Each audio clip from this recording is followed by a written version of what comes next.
Good morning, dear students. I hope this quarantine is treating you well and you are taking out time to study. So we continue with the life processes. The last we ended was, just for a recap, we had the last topic as importance of photosynthesis. We now move further as to know which organ carries out photosynthesis in plants, and we all are aware of it. So basically it is the leaf that helps in carrying out photosynthesis, right? So now first let's see what is the cross section of a leaf. So basically if you cut the leaf and view it under a microscope, you'll be able to see a waxy cuticle. We have cells which are known as epidermis. They form the first layer of the leaf. So these are the upper epidermis. Then we have spongy mesophyll cells and the palisade cells. Now these cells, they contain chlorophyll, or let's say chloroplast. So chloroplast is the organ which is responsible for containing chlorophyll, and chlorophyll in turn is the basically pigment which carries out photosynthesis. Now there are air spaces between the leaf, as you can see. So these air spaces are important for the exchange of gases. Then we have lower epidermis. Now most of the stomata are found here in the lower epidermis. So stomata are again the cells which help in the transfer of gases during the photosynthesis. So we will read about stomata later. So now focusing on, let's go to chloroplast. So we all know, we have studied in class 9 about cell organelles, and we know that chloroplasts are known as kitchen of the plant. Why? Because they are responsible for your photosynthesis. So let's see the structure of chloroplast. We'll recap this because we've done this already in class 9. So basically chloroplast is a double membrane organelle. So by double membrane I mean वहाँ पे दो membrane होती हैं, right? We have the outer membrane and we have the inner membrane. We have coin-like structures. Can you see these green coin-like structures? These are known as thylakoids. And when you stack one thylakoid on the above, they're just like coins. So when you make a stack of coins, these are known as granum. Together these are known as granum.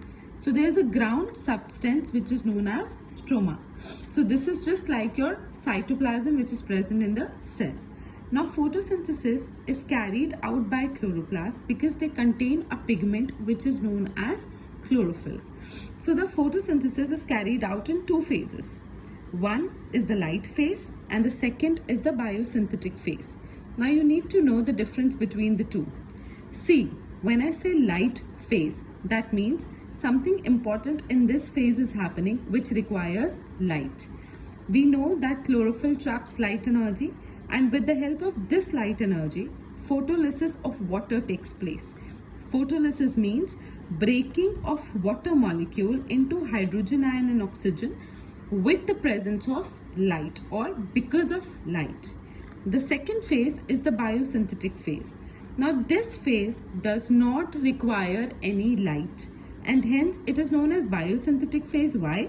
Because during this phase, basically your carbon dioxide combines with hydrogen ions to convert into glucose molecules, right? So biosynthetic phase takes place in the stroma and your light phase takes place in the thylakoid, because only in the thylakoids chlorophyll pigments are present which are able to trap light. Now as I said before, the exchange of gases takes place through stomata.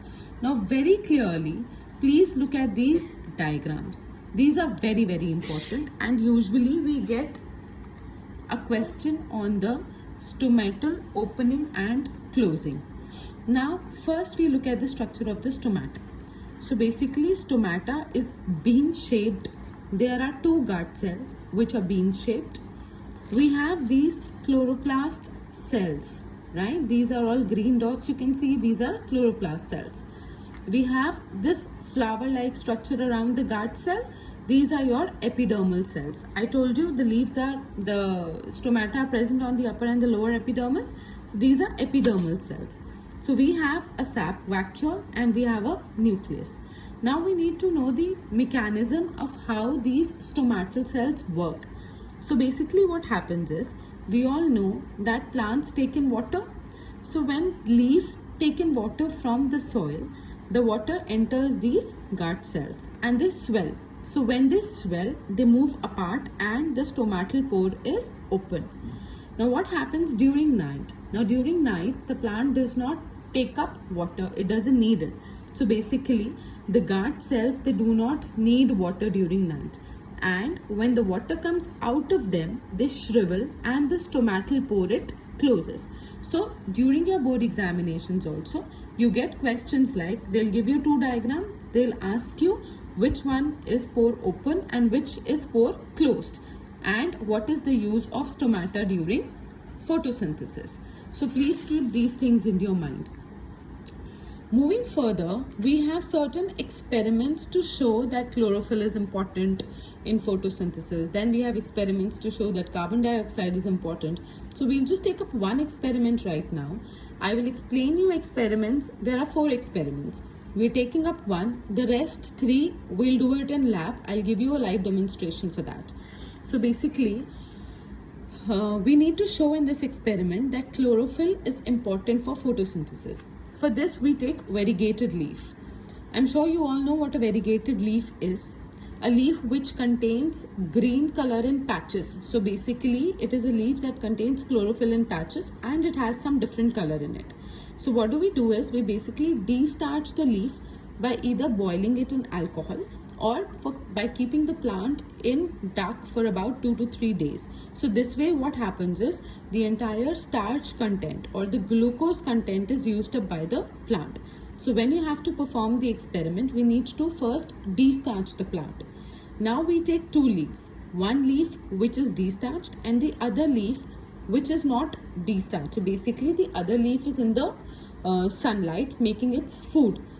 We put iodine on the leaf. So what happens is, iodine is a test for starch. So when you put iodine, the plant, the portion which is green in color, which is manufacturing food or manufacturing glucose or starch, it will turn blue-black, and the other leaf which is destarched will turn brown, or it will just remain its color. So there are certain experiments which we'll do more in lab, but for now, we have seen nutrition in plants. So nutrition in plants is through photosynthesis. We now move forward with nutrition in single-celled organisms. See, now we need to know that single-celled organisms are like amoeba, paramecium. So there are certain steps wherein nutrition takes place in these organisms. So they follow a holozoic mode of nutrition, which is described in the earlier video. So holozoic mode of nutrition takes place in 5 steps. There is ingestion, digestion, absorption, assimilation and excretion. Now please follow the diagram very carefully. So the first step is, we all know amoeba has pseudopodia. Pseudopodia means false leg.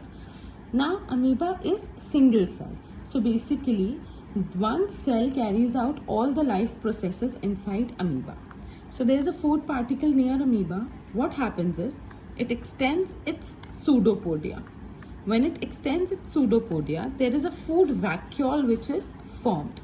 Now this vacuole is responsible for putting the food inside the amoeba. So the food is here inside the cytoplasm.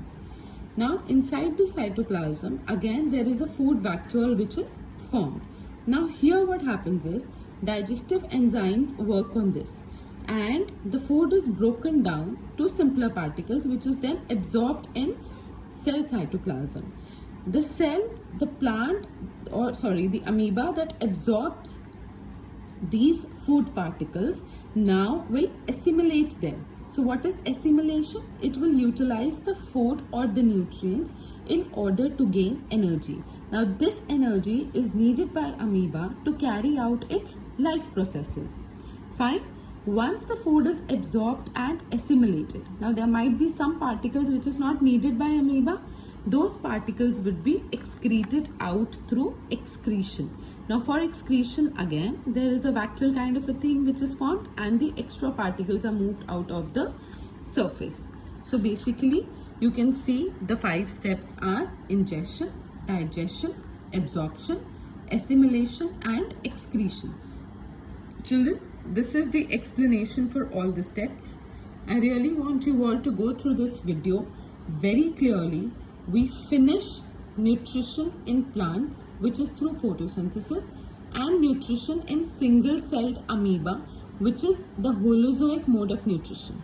Now, in our next video, we will proceed further with nutrition in human beings. Please try and read a little about it from your NCERT books. I will give you questions and assignments along with this video, which I need back by Sunday positively. Have a great day. Keep studying.